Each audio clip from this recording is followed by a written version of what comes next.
This is Shantanu, and I have just decided to create some slides, some presentations on effective manager series.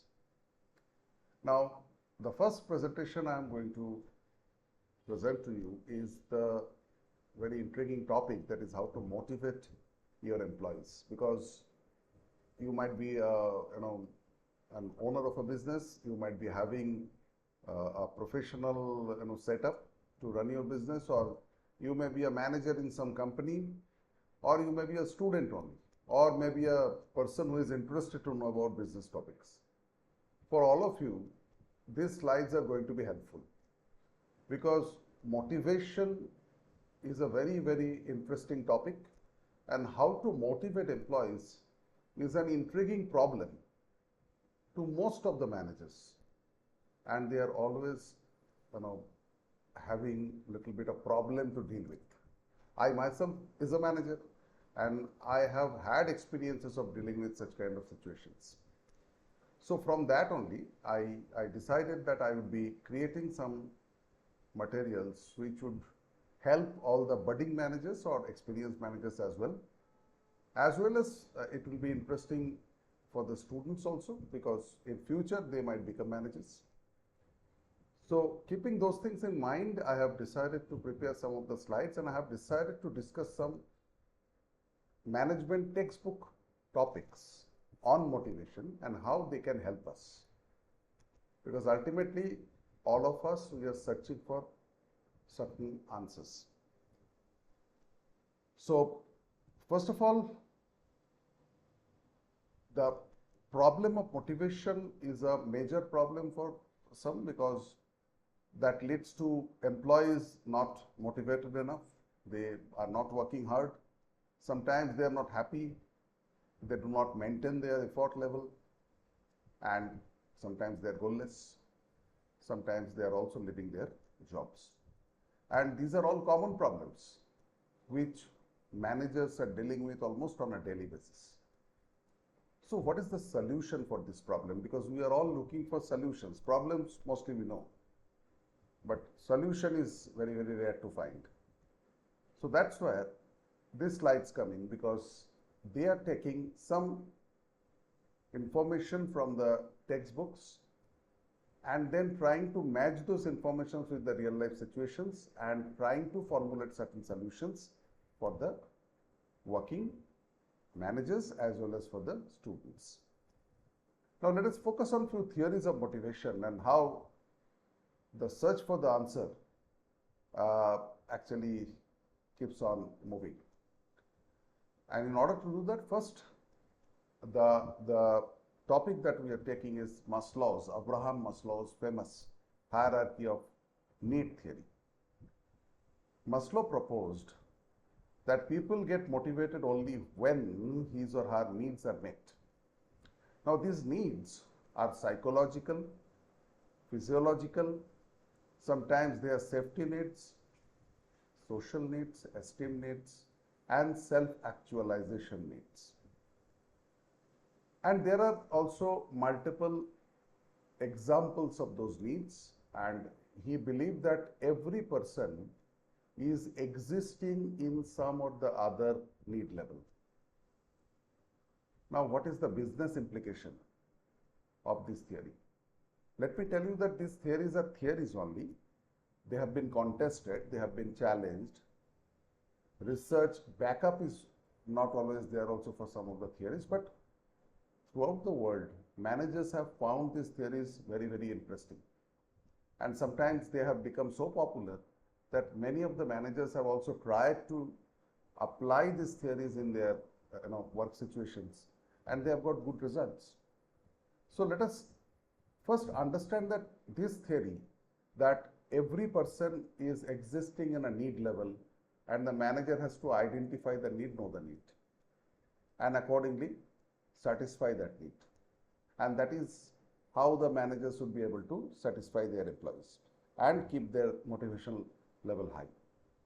So first of all, the managers has to know that what is the need level of the employee. Does the employee need food? Does the employee need money? Does the employee need recognition? Does the employee need contribution? What is this? So to know these things, the strategy for the manager is that the manager has to talk to the people. Many a times I have found in my work life or professional life that many managers are so busy in transactional issues that they don't find time to talk to their own people on a regular basis. And talking does not mean that I am only giving them instruction on certain professional things. Talking means I have to mix with them. I have to mingle with them.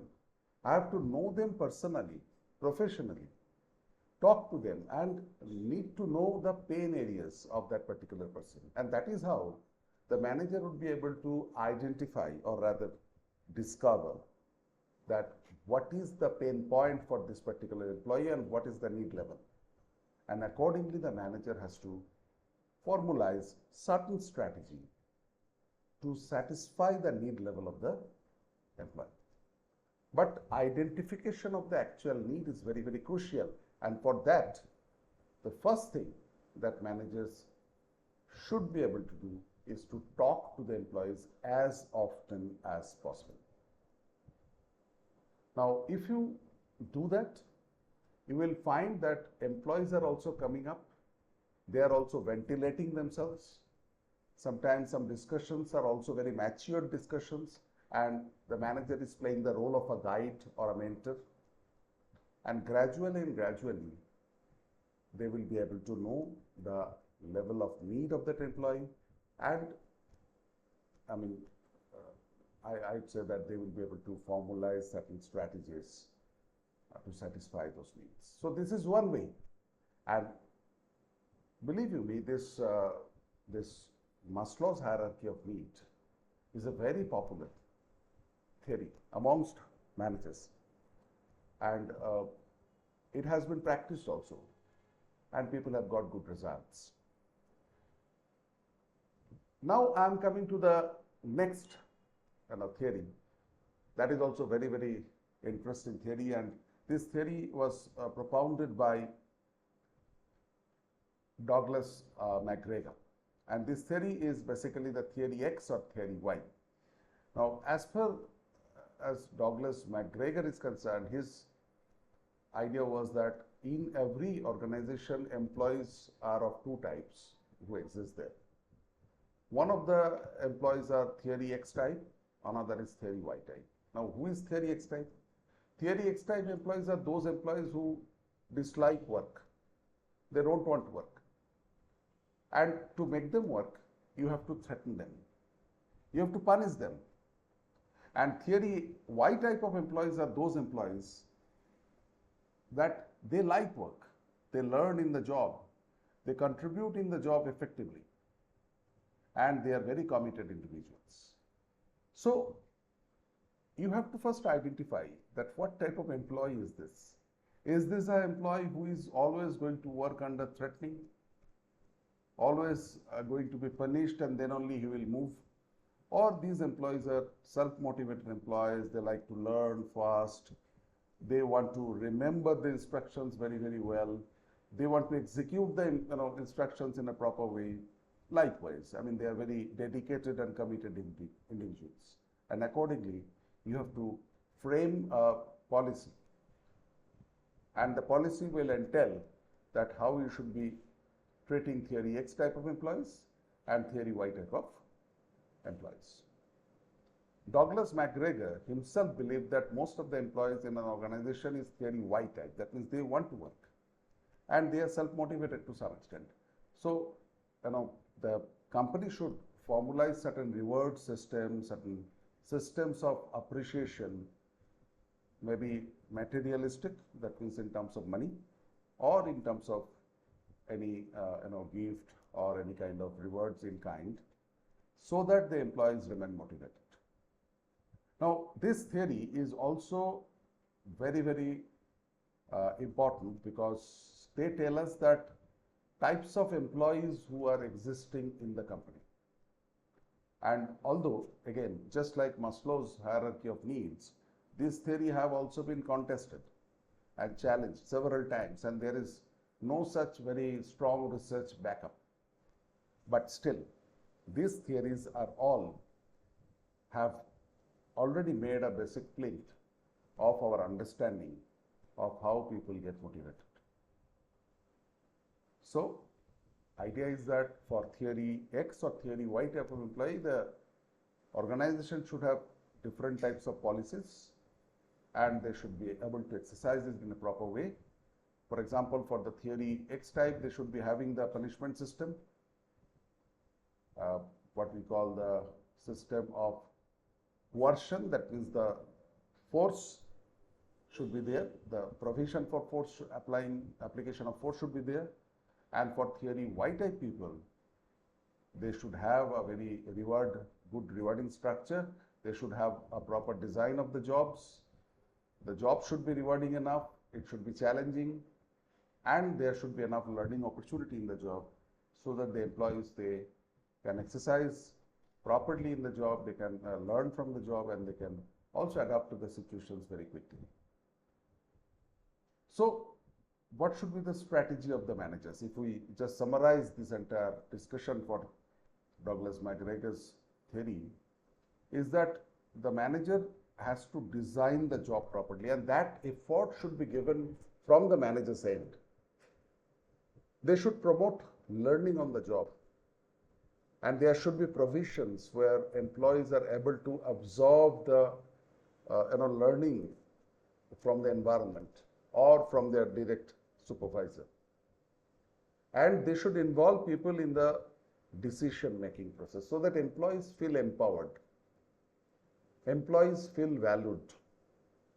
Very, very important, because these employees, they usually exercise in a much better way as compared to others. They will also create new challenges in the job, right? And inherently lazy people should be mentored.